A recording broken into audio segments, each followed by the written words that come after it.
За энэ хуулийн төслийг ерөнхийд нь бол дэмжиж байгаа. За одоо өнөөдөр Монголын санхүүгийн салбарт бол одоо мэдээж банк хамгийн том орон зайг эзэлж байгаа. За одоо банк усуд бас нэлээд олон бий болсон. За банк усуд бол мөн л адилхан одоо бас итгэлцэл татаад, бонд босгоод, за мөн хүмүүсийн санхүүгийн хэрэгцээг хангаад ингэ явж байна. За энэ санхүүгийн хоршооны тухай хууль хэрвээ батлагдаад хэрэгжээд явбал ер нь энэ санхүүгийн салбарт бас мөнгө нэг тийшээ одоо төвлөрөх, нэг тал руу одоо хэд төвлөрөгч гэдэг юм уу, ийм эрсдэл гарах уу? Энийг одоо санхүүгийн зохицуулахороо ер нь яаж харж байгаа вэ? Ер нь өнөөдөр одоо жишээлбэл 25 оны 1-р улирлын статистикаар гэхэд Монголын банкнд монголчуудын 22 их 80 төгрөгийн хадгаламж байна гэж одоо ингэж статистик гарсан байсан. Тэгэхээр ер нь одоо энэ банкнд байгаа энэ одоо хадгаламжийн мөнгө, энэ одоо монголчуудын мөнгийг тодорхой хэсгийг нь энэ бүтээн байгуулалтанд яг энэ улс орныхоо бодит одоо дэдвтцийн салбарт ч гэдэг юм уу зарцуулах энэ чиглэлээр одоо ер нь санхүүгийн зохицуулахороо бодож төлөвлөсөн зүйл байдгүй.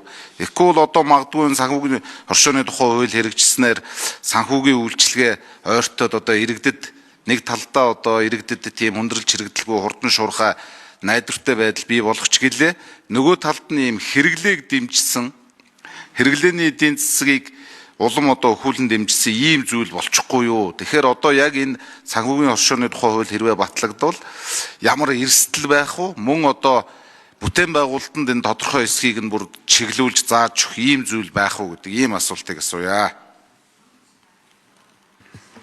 За, хууль санаачлах Доржсрынгийн үүрийн туяг шүү хариулъя.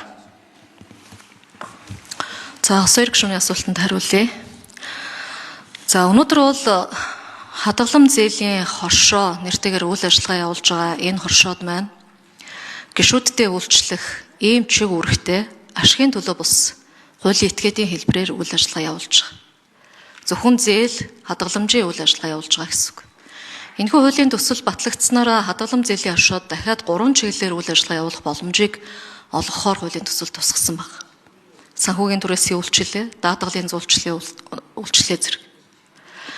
Тэгэхээр ер нь бол илүү их тийм орон нутгийн хөрөнгө оруулалт руу чиглэх гэдэг талдаа хувь нийлүүлэгчдийн хөрөнгийг хөрөнгө оруулалт руу чиглүүлэх гэхээс илүү хувь нийлүүлэгчид буюу орон нутагт санхүүгийнхаа их усрээр өөрсдийн боломж дүнгээр хоршиж нэгдээд үүгээрээ хөрөнгө оруулалтын аж ахуй нэгж бизнес эрхлэх, жижиг дунд бизнес эрхлэх их усүр санхүүжилтийн их усрыг бүрдүүлэх том боломж болж байгаа. Орон нутагт бол ялангуяа санхүүгийн хоршоо гэж нэрлэж байгаа хадгалам зээлийн хоршоодын гишүүд нь бол дан малчид байдаг. Ихэнх нь малчид байдаг. Сүүлд шинэ хоршоо хөдөлгөөн өрнөхөд бас энэ яг одоо малчид бол шинэ хоршоо хөдөлгөөнд шинээр хоршооллуудыг бас үүсгэн байгуулсан байдаг.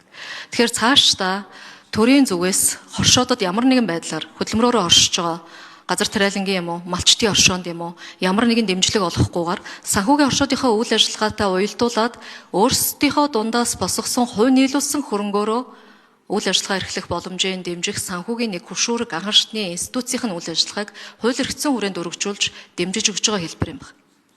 Өнөөдөр бол арилжааны банкнууд дээр байгаа зээлийн их усүр хадгаламж банк ус санхүүгийн байгууллагаар дамжаад банк ус санхүүгийн байгууллага нь хоршооны гишүүн болоод ингээд яг иргэдийн гар дээр орон нутагт иргэдийн гар дээр очих ёстой тэр хямд өртөгтэй их усүр нь дундаа маш олон дамжлаган дээр өртөг нэмэгдээд өндөр хүүтэй зээл болж хүрээд байгаа учраас энэ хуулийн зохицуулалтаар орон нутгийн болон салбарын хязгаарыг тогтоож өгснөөрөө энэ хямд өртөгтэй зээлийн их усүр, хөрөнгийн их усүр, зах зээлийн их усүр нь иргэдэд хүрэх боломжийг олгож өгч байгаа.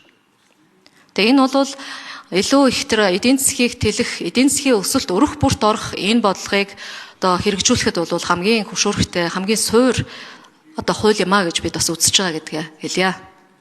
За, санхүүгийн зохицуулахаар ажлын хэсгээс хариулъя.